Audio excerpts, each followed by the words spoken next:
bienvenue sur la chaîne Les Petits Pots d'Adaline. On se retrouve pour une nouvelle vidéo sur la purée de potiron avec des pommes de terre pour pas que ça soit trop fort en goût. Ce sera la première fois qu'elle va en manger. Donc on va commencer par éplucher le potiron. Alors aujourd'hui j'ai pris le potiron parce qu'il vient de notre jardin. Donc j'essaye un maximum de prendre les légumes qui viennent de notre jardin. Toujours je garde les épluchures et les déchets pour le compost. Pour faire pousser les légumes pour l'année prochaine. Donc ensuite on va venir couper. On va le couper en 4. Ça va être plus facile pour enlever tous les pépins. Donc ensuite je viens retirer les pépins. Je vais finir avec la cuillère, c'est plus pratique qu'au couteau.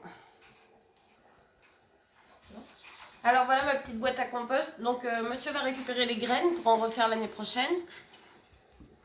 Et le reste ira dans le compost. Donc ensuite je vais éplucher mes pommes de terre. Donc on met de la pomme de terre pour pas que le goût soit trop fort les premières fois. Et pour certains légumes ça permet que la purée ne soit pas trop liquide. Alors au niveau des quantités, j'essaye de mettre soit l'équivalent des pommes de terre par rapport à l'autre légume. Soit je mets un petit peu plus de l'autre légume et un petit peu moins de pommes de terre. Alors si tout ne passe pas dans mon baby cook, je le fais en plusieurs fois. Mais avant de mettre un petit pot, je remélange toute ma quantité de légumes dans le même saladier pour que la répartition des pommes de terre et de l'autre légume soit équivalente dans chaque petit pot. Alors ensuite, on va venir couper les légumes. Alors on ne rajoute toujours rien à part les légumes que l'on va mettre. Pas de sel, pas de poivre, pas rien du tout.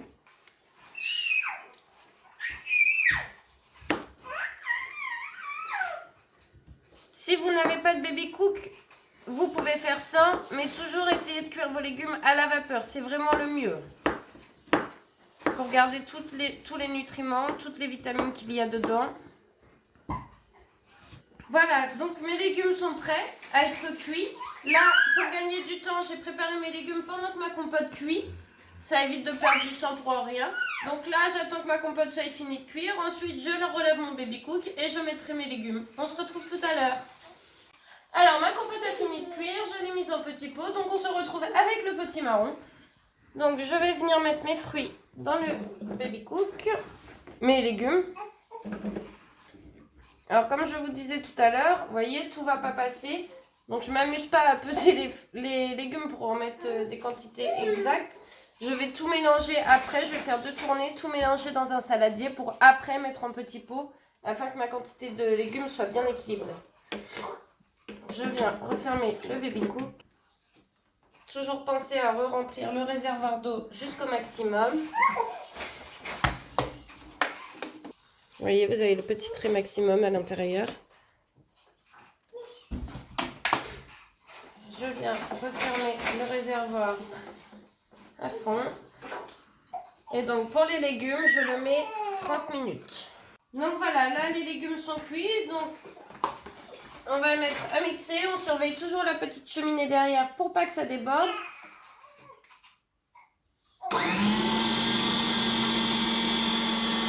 On laisse assez longtemps pour pas avoir de petits morceaux, de petits filaments. Que la purée soit vraiment bien lisse.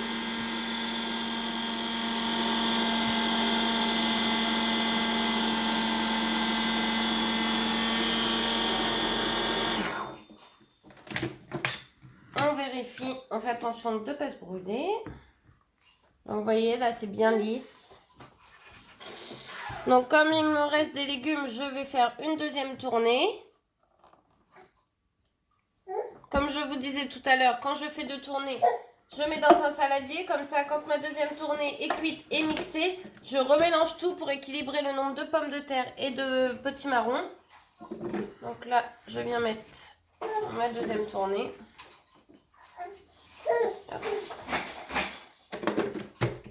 Je referme. Surtout ne pas oublier de remettre de l'eau. Je mets toujours de l'eau en bouteille pour éviter le calcaire. C'est reparti pour 30 minutes. Et donc, je vais mettre un couvercle sur le saladier qu'il n'y ait pas rien qui vienne se poser sur ma purée. Et on se retrouve tout à l'heure pour le mixage de la deuxième tournée. Alors voilà, la deuxième tournée de petits marrons pommes de terre est cuite. Donc, je vais la mixer, toujours en surveillant la petite cheminée derrière pour pas que ça déborde. Si jamais ça monte trop et que vous voyez que c'est prêt à déborder, vous l'arrêtez, vous attendez un petit peu et vous le remettez en route.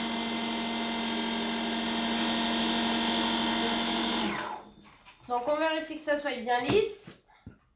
Vous voyez, c'est parfaitement lisse, il n'y a plus de morceaux, plus de filaments. Alors là, ce que je vais faire pour tout remélanger, c'est que je vais remettre dans le baby cook. Voilà. Alors pour être sûr que ça ne déborde pas, comme là je l'ai pas mal rempli, je vais bloquer la sortie avec une éponge et je remets la mixer.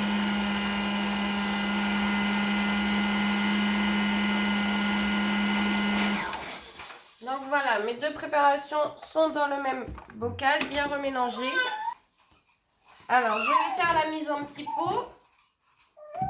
Toujours adapter la quantité à l'âge et l'appétit de votre enfant. Moi, ma fille, elle est à 130 g de purée le midi.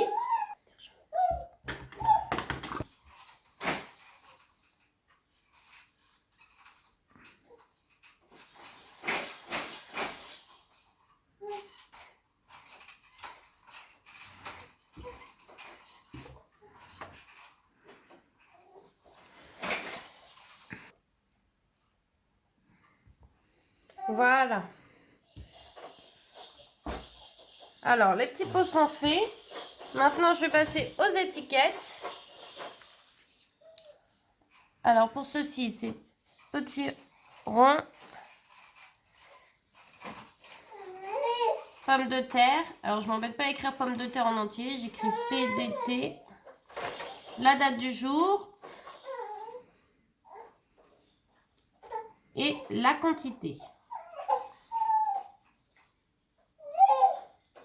On fait autant d'étiquettes qu'il y a de petits pots. Donc comme d'habitude, je pose le couvercle, mais je ne ferme pas tant que c'est pas refroidi. Ce que je fais souvent avec les purées, c'est que comme on a une grande qui a 4 ans et demi, souvent je lui fais goûter les purées de sa petite sœur et je garde un petit pot pour elle. Et ça lui permet de manger des choses qu'elle n'a pas forcément l'habitude de manger. Donc quand c'est pour la grande, des fois je lui rajoute un petit peu de sel parce qu'elle trouve que c'est fade quand il n'y a que les légumes. Mon petit bout de scotch pour être sûr que les étiquettes vont bien tenir.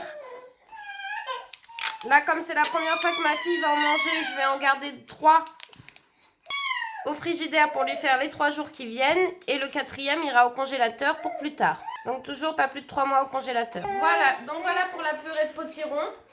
J'espère que cette vidéo vous aura plu, qu'elle vous sera utile. N'hésitez pas à laisser un petit commentaire, un petit like et à vous abonner. À bientôt, au revoir.